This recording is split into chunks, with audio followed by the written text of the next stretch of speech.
Một nhấp là say đắm, hai nhấp là đắm say, ba nhấp là lật luôn. Vô!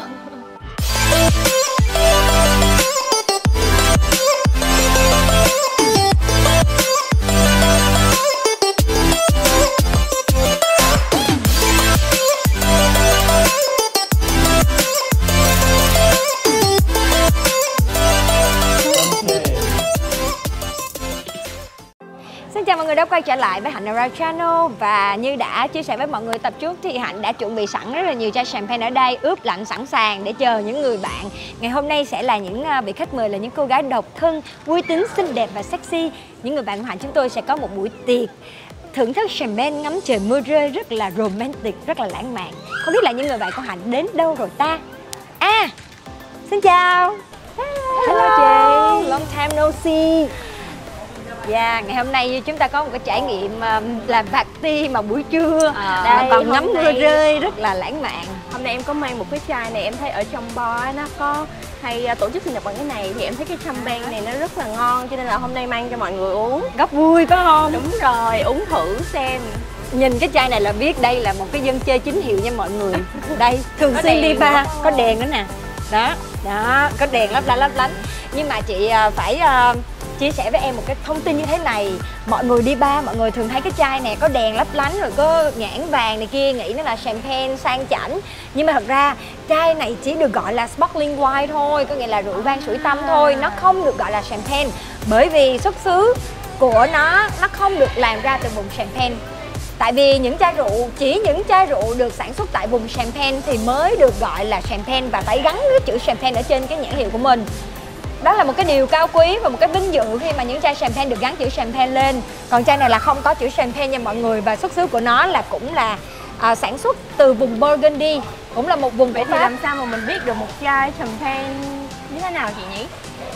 Một chai champagne nào mà nếu mà em đi quán bar hoặc đi party với bạn bè của mình, đi club này kia, thì nếu như mà những người bạn của em nói là ngày hôm nay sẽ đãi em tiệc sinh nhật bằng champagne thì em chỉ cần cầm chai champagne lên và xem trên nhãn hiệu có chữ champagne hay không. Ví dụ ở đây một cách phân biệt đơn giản có chữ đó chính là champagne. Còn cái nào không ghi thì cái đó không phải là champagne. Ok, em hiểu rồi. Thôi thì cái này mình cứ ướp lạnh đi, hôm nào mình sẽ dùng tới. Ngày hôm nay thì chị đã ướp lạnh sẵn những chai champagne chính hiệu ở đây. Đây, chai champagne mum. Không biết là mọi người uống chai mum này chưa nhỉ? Chưa.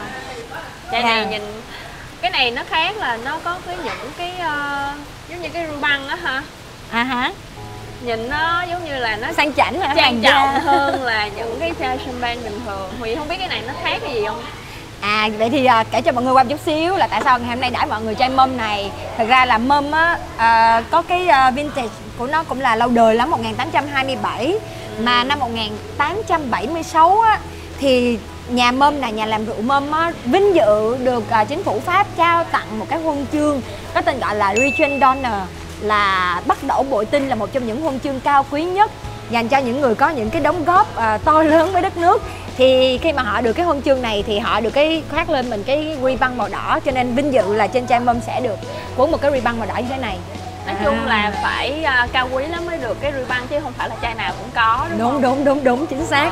Rất là đặc biệt. Đó là nhìn được, mình nhận dạng được là cái nào là cao cấp. Nè, nó có chữ Cordon Rouge là màu đỏ đây, dải ribbon màu đỏ. Nó vinh dự, nó ghi lên trên đây. Đây, có chữ champagne đây. Và ở dưới chữ champagne mọi người thấy có một cái chữ gì lạ không? Brut thì có nghĩa là khi mình cầm chai champagne lên mà mình thấy chữ brut ở đây, có nghĩa là nó rất là dry, khô và less acidity, có nghĩa less sugar, có nghĩa là không có vị ngọt, rất là khô, chua. Và champagne thì thường là cái vị như vậy. Thôi hôm nay thì mình sẽ cùng nhau, các cô gái của chúng ta sẽ cùng uống champagne. Thì mình Hạnh sẽ rót rượu ra mời mọi người uống nhé. Đây. Vi có hay đi uống rượu nhiều không? Em thì cũng không rành lắm nhưng mà rất là tò mò rượu giữa cái loại này với lại cái loại champagne mà chị hôm nay mời em, cho nên đây của Vi.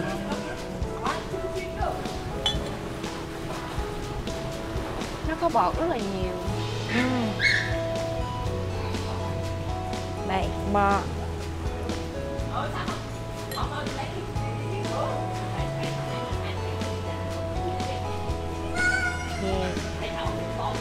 Hôm nay mình không say không về nhé. Ba người mình 4 chai này nhé. 5 chai lần đó. 5 chai. Nói cho mọi người một cái bật mí nữa là thường thường á mọi người đi buổi tối mà hay mấy cái chàng trai mà rủ mọi người đi uống champagne á là có ý đồ hết đấy, mọi người biết không? Tại vì trong máu của mấy con gái châu Á của tụi mình á là không có tiếp nhận được cái bọt khí này. Cái bọt khí này, cho nên khi mà mình uống á, mình uống chừng 1-2 ly thôi mình đã dễ rất là say say lâng lâng rồi. Cho nên là nếu mà mọi người có hẹn hò với những anh chàng người nước ngoài trai Tây đó là sẽ thấy là rủ mình đi uống champagne, uống 2 ly xong là gục ngã luôn, còn đưa mình về bến bờ nào thì hên xui. Ủa mà chỉ có con gái thôi, còn con trai thì sao? Không, thường thì máu của đàn ông thì nó sẽ ít tiếp nhận cái này hơn, ít say hơn. Và nhưng mà đối với máu của những người châu Âu á thì họ lại tiếp nhận cái này một cách rất là dễ dàng, cho nên thấy mấy cái lady mà ở bên da trắng á uống rượu champagne như uống người nước ta lọc, là mình thấy không? thích nghi được rồi á. Thích nghi, đúng rồi, Mình chưa bây giờ thích em nghi. nghĩ cái champagne này rất là nhẹ, kiểu là Đúng, champagne chỉ có em 12 độ uống thôi. Cảm giác em uống nó sẽ nhẹ ngấm vào. lâu Rồi. Thực ra nó có 12 độ thôi, nhưng mà uống vài ly thôi là gục ngã rồi đấy. Cheers.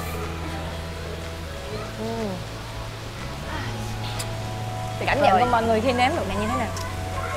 Trời thì mưa lâm râm. Romantic dễ sợ. Uống vô mát cổ họng dễ sợ. Dễ uống. Còn Vi, dễ uống. Em thấy nó dễ uống hơn là loại này á. Có cảm nhận vị gì nữa không? Có ngửi được mùi gì không? Hồi nãy có nói cái này là brut thì nó kiểu như nó Dry, sẽ hơi khô cổ. Nhưng mà uống vô vẫn có cảm giác là ngọt ngọt, vị ha. ngọt. Cũng không quá là kiểu như mình bị cay cái cổ họng như là những cái loại rượu thông thường, chua ngọt ngọt, dễ uống á.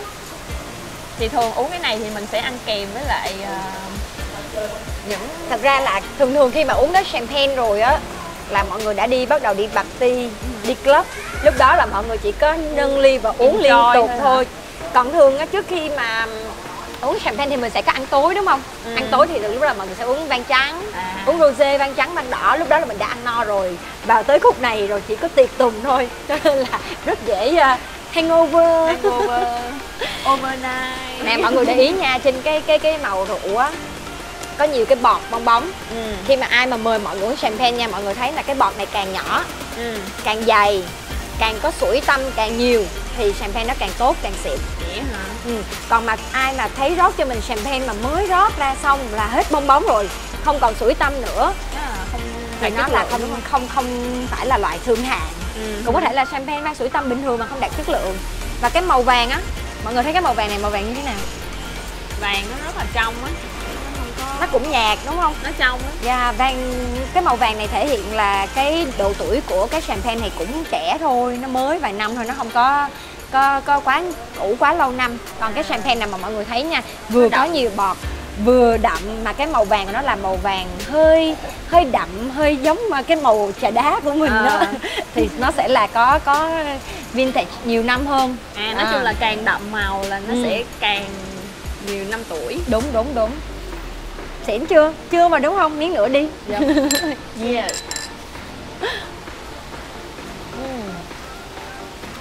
Mà mọi người biết tại sao là champagne người ta hay nói là rượu của những buổi tiệc tùng, của những buổi ăn mừng, chúc mừng. Nói chung là những cái dịp gì đó vui nhất, như là đám cưới là mình thấy cô dâu chú rể là hay cùng ly champagne mà. Rồi đua xe mà thắng giải là cũng shake champagne, xong rồi bật nắp champagne, khai trương, ăn mừng kỷ niệm gì cũng champagne hết. Chắc nó tạo cho mình cảm giác hưng phấn. Đúng.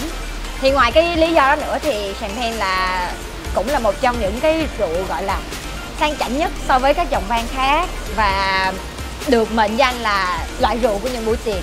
Và thương hiệu Mumm này nè, từ năm 2000 đến năm 2015 á, nếu mà mọi người để ý là coi cái giải đua xe F1 á, là mỗi lần mà ai mà đua xe thắng về á là bắt đầu đứng trên cái xe không shake xong rồi bắn champagne, là một cái champagne shower, là một cái nghi thức để ăn mừng ra luôn. Đúng. Nhưng mà mình ở nhà thì mình mở nhẹ nhàng thôi mọi người à. Một giọt rượu là một giọt tiền, rớt nhiều quá là phí rượu. Trời mơ mà uống champagne cũng thú. Dạ.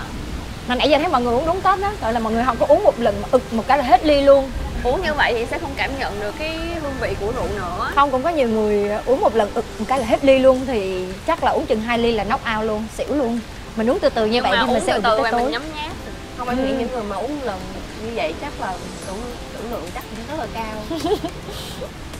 Nói về tửu lượng, chị mới kể câu chuyện hồi cuối năm liên quan đến champagne rất là vui. Tiệc countdown cuối năm, chị lên cái rooftop bar chơi, có 3 đứa con gái à, mà đêm đó uống hết 4 chai champagne. Uống xong mà mình cũng không biết đêm đó mình làm gì, mình nhảy nhót múa may quay cuồng gì đó. Sau đó là mình cũng không nhớ là tại sao mình đi xuống được từ rooftop là tầng 23, mình xuống được tới tầng G. Mà mình xuống tới tầng G xong mình cũng không nhớ là tại sao mình đi trên một cái đôi giày cao gót 10 mấy phân. Cái từ đó dân chơi gọi là chơi đồ ngon đó. Dạ, chơi đồ ngon. Xuống Đồ được ngon. tới tầng G. Sau đó là nhớ mang máng trong đầu là hình như cũng đi vào nhà vệ sinh, làm gì trong đó không biết nữa. Nhưng mà đại loại là cũng loạn choạng đi ra cái lobby. Ra cái lobby xong rồi bắt đầu tháo giày, rồi tháo bồng vàng trang sức này kia quấn hết. Mà không cởi đồ nha mọi người. Rồi có ai đi chị không? Không, một mình. Trời ơi. Đó, chị đi một mình. Xong rồi cái chị vứt hết đồ trong lobby. Xong chị leo lên taxi. Mà chị cũng không nhớ là chị đã nói gì với taxi, mà taxi vẫn đưa chị được về tới tận nhà. Về tới tận nhà xong sáng hôm sau chị ngủ dậy á, thì ba chị ra nói chị là: tối qua mày đứng trước cửa nhà mày làm bìm cái gì, mày làm bầm cái gì á, khùng điên lắm. Con nói gì ạ? Con nói gì vậy? Con không nhớ con nói gì luôn. Xong nói ai biết mày nói gì. Mà sáng hôm sau coi như là mặt mày make up nè, trang điểm còn y nguyên, rồi phải gội đầu, rồi phải tẩy trang. Xong mới phát hiện là mình đã vứt giày, vứt vòng vàng trang sức, rồi tùm lum đồ phụ kiện gì đó ở trên cái lobby của khách sạn 5 sao. Mình nhục quá, mà bây giờ làm sao mình phải đi lên trên khách sạn mình. Chị còn nhớ nó còn rủ chị cho đỡ nhục, rủ chị theo.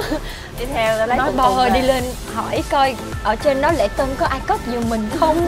Nhục Rồi quá. cuối cùng sao, có tìm thấy không? Thì đúng là cuối cùng lên là vẫn tìm thấy. Lên mọi người nói là tối hôm qua em mặc cái đầm màu đỏ đúng không? Mặc cái đầm dạ hội màu đỏ rất là đẹp. Tại vì mình mặc đầm dạ hội cũng ấn tượng. Sau rồi mọi người có đem đi cất cho mình. Sau đó mọi người bỏ vào một cái túi rất là đẹp của khách sạn, trả lại cho mình. Mình cảm ơn rối rít và mình nhục nhã và lẳng lặng đi về, chứ mình biết làm sao bây giờ. Vẫn còn may là vẫn còn nhớ là dục ở đâu. Chứ mà kiểu như dục ở đâu luôn không nhớ. Thôi là cục tửu lượng cũng khá khá, có thể chống đỡ được. Còn Bo có câu chuyện nào vui liên quan đến rượu hay không? Nhiều lắm. Bo là dân chơi đó. Không, là gì có. Chỉ có một lần là đi lên một cái bar ở quận Nhất chơi, thì kiểu như là đông quá rồi vui quá rồi cầm chai rượu rồi không biết như thế nào tự nhiên tự vô ích luôn. Vô ích. Nhưng mà lúc đó vẫn còn nhớ một điều, đó là rất là tiếc chai rượu. Lúc mà té rồi nhưng mà vẫn cầm chai rượu dơ lên như thế này rồi. Trời ơi. Thà là mình đau chứ không để mà chai chai rượu rượu bể. Không, ta có thể tưởng tượng, Hạnh có thể tưởng tượng lúc đó Bo sẽ như thế này. Nói chung là rất là dơ, hiên ngang lên, xong rồi nhớ là mọi người chạy lại và đỡ dậy. Rất là hay là chai rượu không bị vấn đề gì hết. Một sự hy sinh cao cả. Mình có thể đau đớn nhưng mà chai rượu phải được bảo toàn. Phải xạ không điều kiện. Còn Vi? Em thì chưa có lần nào say hết. Chưa lần nào say hết. Tại vì Bị cao hả? có thể là gọi là bị dị ứng với lại một số loại rượu, cho nên là em cũng không có uống nhiều. Nhưng mà champagne thì ok, tại vì nó cũng nhẹ và mỗi lần uống chắc em cũng uống được một ly thôi. Nãy giờ Vi nói là em chưa bao giờ say, thì mình đang tưởng là Vi có một cái bí kíp nào đó là uống vang, uống rượu không bao giờ say. Không bao giờ say. Thật ra không phải đâu, nhiều khi là bí kíp là từ chối, giỏi từ chối. Người ta đưa tới dạ em không uống rượu được, em bị dị ứng với rượu, em là con nhà lành em phải về nhà sớm bị má la, em từ chối. Mà cũng tốt ha, còn hơn Không, em không uống rượu nhưng mà em lúc nào cũng về trễ hết. không, em về sớm 1 giờ sáng thôi. Em không về sớm. Chỉ là 1 giờ sáng, 2 giờ sáng thôi. Sáng về sớm. Dạ, cũng tiếp cho mọi người. Ok, cheers. Hôm nay không say là mọi người không được đi về khỏi nơi đây đâu. Thì hồi trước á, là lúc mà mình mới bắt đầu tập tành vào con đường uống rượu thì chắc uống chừng 1-2 ly là bắt đầu cảm thấy vui vui, happy, ngủ rất là ngon, mà sáng hôm sau dậy vẫn có cảm giác là lân lân vui vẻ. Nhưng mà bây giờ có vẻ như là càng lúc đô rượu càng lên thì phải, bây giờ phải uống Uống rượu thay nước phải không? 1-2 chai ấy, chắc là 1-2 chai mới bắt đầu say đấy mọi người. Trời ơi, 1-2 chai luôn. 1-2 chai, nhưng mà cảm giác như là mình hơi bị, tới lúc mà mình uống được nhiều quá đó, say không biết đường về rồi đó. tốn tiền em ơi. Phải mua nhiều rượu uống mới say, nó tốn tiền. Hồi xưa mình uống 2 ly là mình đã say rồi, mình vui rồi. Bây giờ mình phải uống 2 chai mình mới vui. Đó là một cảm giác cũng rất là thú vị, nhưng mà khá là tốn kém đó mọi người ạ. Đừng như Hạnh, đừng như Hạnh. Nhưng mà ngày nào cũng uống rượu cũng rất là tốt mà. Đúng, nhưng mà cái gì cũng vậy, ở mức độ vừa phải. Vừa phải thôi. Thì Bo rất là ít uống. Thường những cái dịp đặc biệt như là đi sinh nhật hoặc là đi chơi với bạn bè thì Bo mới uống thôi. Chứ bình thường thì uống nước ép hoặc là nước lọc thôi. Mọi người ơi, Bo bình thường Bo không có uống nước ép từ nho đâu. Bo uống nước ép từ lúa mạch đó. Đúng mọi rồi. người. Bo uống bia, mà bia không có tính bằng chai, tính bằng kép. Sinh tố lúa mạch. Uống một lần 1-2 kép thôi, đúng không Bo? Yeah. Hãy như Bo, đừng như Hạnh. Lúc trước em có nghe một người phụ nữ ở bên Mỹ 60 tuổi nhưng mà nhìn y như là 35 tuổi vậy đó, thì cái cô đó mới chia sẻ cái bí kíp là không lấy chồng và mỗi ngày đều uống 1 ly rượu. Đúng rồi. Đúng rồi đó. Nhưng mà chị nghĩ á, không lấy mỗi ngày uống 1 ly rượu vang á, thì chỉ góp khoảng 25% cho cái sự trẻ đẹp của cô ấy thôi, mà còn lại 75% là không lấy chồng nha mọi người. Không lấy chồng. Yeah, vì hội chị em phụ nữ ra phải rót thêm cho Bo. Dạ. Bo uống ha quá nè. Bo ngày nào ở nhà cũng uống chắc mỗi khi mà rót là phải nguyên ly như vậy đúng không? Rồi không say không về nha. Xin lỗi Bo. Hạnh hơi say rồi, Hạnh hơi say rồi Bo à. Yeah, nâng ly. Thì cái chai này không biết là khi mà mình mua mình nên bỏ ngăn nếu mà mình mua về thì mình vẫn bảo quản bình thường. Đá chị nhỉ? Nếu mà em mua về mà em chưa uống liền thì em vẫn có thể để bình thường. Nhưng mà trước khi uống á, ví dụ tối nay em có kế hoạch là em sẽ uống vào buổi tối, thì em có thể để trong tủ lạnh trước khoảng 1-2 tiếng gì đó. Mình để ngăn mát. Để ngăn mát thôi. Còn nếu như mà em cần gấp á, thì em có thể để ngăn đá khoảng đâu đó 30 phút để cho nó chill nhanh hơn. Mà sau khi mình khui thì mình vẫn phải có một cái xô đá để mình giữ nhiệt cho nó.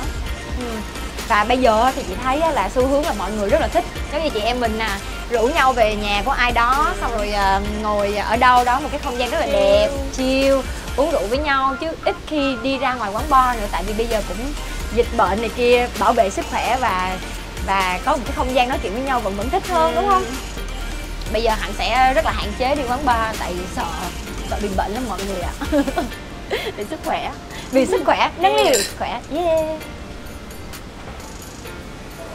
Như Hạnh thấy á, trong cái Jade Mum này á, nó có vị citrus là vị cam chanh nè, chắc chắn là có vị cam chanh nè, có một chút gì đó mùi của walnut, có mùi caramel, có một chút gì đó. Em thấy hơi say rồi đó. Hơi say hả? Chưa say. Có mùi vải nữa, có một chút mùi vải nữa. Một nhấp là say đắng. Là đắm say. Rồi khi nào ngất ngay đây? Thật ra là mọi việc tasting rượu cũng như là mọi nhận xét về rượu thì đều là cảm nhận cá nhân mà thôi, có tính chủ quan mà thôi. Và không quan trọng là các bạn cảm nhận vị rượu như thế nào, miễn mình uống mình thấy vui, ngon và mình có một cái không gian rất là tuyệt vời cùng với những người bạn của mình để thưởng thức những ly rượu này tại nhà, thì chúng ta đã có những khoảng thời gian rất là chất lượng với nhau, đúng không? Và nếu như các bạn thấy video ngày hôm nay thú vị và những người bạn của Hồng Hạnh xinh đẹp và cũng như là cuộc trò chuyện của chúng tôi mang đến cho các bạn một số những kiến thức nào đó về champagne, thì hãy nhấn like và subscribe cho kênh Hạnh Around nhé. Và đừng quên để lại comment ở phía bên dưới góp ý thêm cho Hạnh nếu như có những thông tin nào mà Hạnh chưa chính xác, hoặc là các bạn muốn góp ý thêm những thông tin nào đó. Cảm ơn các bạn đã ủng hộ kênh Hạnh Around. Hẹn gặp lại trong những video tiếp theo. Cheers!